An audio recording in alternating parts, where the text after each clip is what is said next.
Item ಯಾವುದೇ ಇರಲಿ try ಮಾಡಿ ಆಚಿ ಚಿಕನ್ ಮಸಾಲಾ.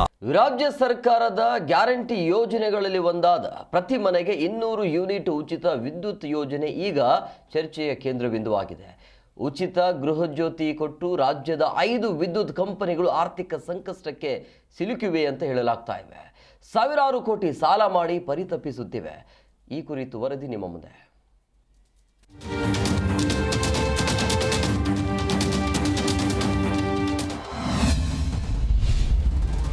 ಸಾಲದ ಸುಳಿಯಲ್ಲಿ ರಾಜ್ಯದ 5 ವಿದ್ಯುತ್ ಕಂಪನಿಗಳು. ಸದ್ಯದಲ್ಲೇ ವಿದ್ಯುತ್ ದರ ಏರಿಕೆಗೆ ಸರ್ಕಾರದ ಪ್ಲಾನ್. ಹೌದು, ರಾಜ್ಯದ ಬೆಸ್ಕಾಂ, ಹೆಸ್ಕಾಂ, ಚೆಸ್ಕಾಂ, ಜೆಸ್ಕಾಂ ಮತ್ತು ಮೆಸ್ಕಾಂಗಳು ಈಗ ಭಾರಿ ಆರ್ಥಿಕ ಒತ್ತಡದಲ್ಲಿವೆ.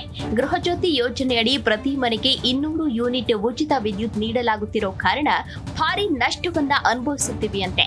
ಆದ್ರೆ ಉಚಿತ ವಿದ್ಯುತ್ ಸಲ್ಲಿಕೆಯಿಂದ ಕಂಪನಿಗಳಿಗೆ ಪರಿಹಾರ ಹಣ ನೀಡಬೇಕಾಗಿರೋ ಸರ್ಕಾರ ಜಾಣಕೂಡುತನ ಮುಂದುವರಿಸ್ತಾ ಇದ್ದು, ಇದರ ಪರ್ಯಾಯ ಮಾರ್ಗ ಎಲ್ಲ ಎಸ್ಕಾಂ ಕಂಪನಿಗಳಿಂದ ಸದ್ಯದಲ್ಲೇ ವಿದ್ಯುತ್ ದರ ಏರಿಕೆ ಮಾಡೋ ತವಕದಲ್ಲಿವೆ ಎನ್ನಲಾಗ್ತಿದೆ.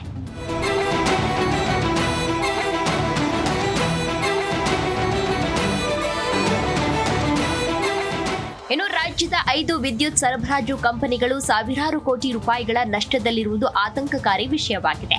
ಹಾಗಿದ್ರೆ ಸಾಲದ ಸುಳಿಯಲ್ಲಿ ರಾಜ್ಯದ 5 ವಿದ್ಯುತ್ ಕಂಪನಿಗಳು ಎಷ್ಟೆಲ್ಲ ಸಾಲದಲ್ಲಿವೆ ಅಂತ ನೋಡೋದಾದ್ರೆ, ಬೆಂಗಳೂರು ವ್ಯಾಪ್ತಿಯನ್ನ ಒಳಗೊಂಡಿರುವ ಬೆಸ್ಕಾಂ ಬರೋಬ್ಬರಿ 5,476 ಕೋಟಿ ನಷ್ಟದೊಂದಿಗೆ ಮೊದಲ ಸ್ಥಾನದಲ್ಲಿದೆ.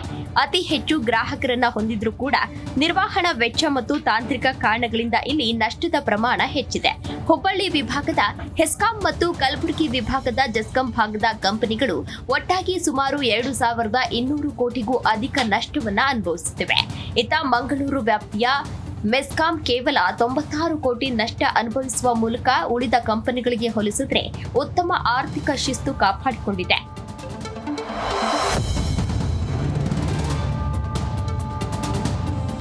ಒಟ್ಟು 5 ಎಸ್ಕಾಂಗಳಿಗೆ 8,863 ಕೋಟಿ ರೂಪಾಯಿ ನಷ್ಟ ಸಂಭವಿಸಿರುವುದಾಗಿ ಅಂಕಿ ಅಂಶಗಳು ಹೇಳ್ತಿವೆ.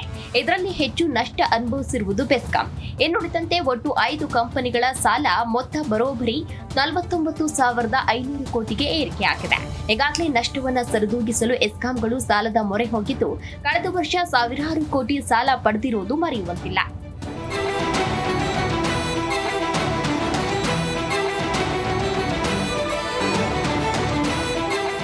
ಒಟ್ನಲ್ಲಿ ಗ್ಯಾರಂಟಿ ಯೋಜನೆ ನೀಡಿರೋ ಸರ್ಕಾರ ಆರ್ಥಿಕ ಸಂಕಷ್ಟ ಎದುರಿಸುತ್ತಿದೆಯಾ ಅನ್ನೋದಕ್ಕೆ ರಾಜ್ಯಕ್ಕೆ ಕರೆಂಟ್ ಸಪ್ಲೈ ಮಾಡೋ ಎಸ್ಕಾಂಗಳ ಪರಿಪಾಠವೇ ಉದಾಹರಣೆ. ಆರ್ಥಿಕ ಒತ್ತಡದಿಂದ ಮುಂದಿನ ದಿನಗಳಲ್ಲಿ ವಿದ್ಯುತ್ ದರ ಏರಿಕೆ ಸಾಧ್ಯತೆ ಇದೆ ಎಂಬುದು ಬಹುದೊಡ್ಡ ಚರ್ಚೆಯಾಗಿದೆ. ಗೃಹಜ್ಯೋತಿ ಯೋಜನೆ ಜನರಿಗೆ ನೆರವಾಗ್ತಿದ್ರು ವಿದ್ಯುತ್ ಕಂಪನಿಗಳಿಗೆ ಆರ್ಥಿಕ ಹೊರೆ ಅನುಭವಿಸ್ತಾ ಇದೆ ಅನ್ನೋದಕ್ಕೆ ಸಾಲದ ಅಂಕಿ ಅಂಶಗಳೇ ಸಾಕ್ಷಿ. ಈ ಮೂಲಕ ನಷ್ಟ, ಸಾಲದ ಸುಳಿಯಿಂದ ಹೊರಬರಲು ದರ ಏರಿಕೆಯ ಮಾರ್ಗವ? ಇದಕ್ಕೆ ಸ್ಪಷ್ಟ ಉತ್ತರ ಸರ್ಕಾರದಿಂದಲೇ ಸಿಗಬೇಕಿದೆ. Manjunath Hosahalli, metro bureau, Zee Kannada News, Bengaluru.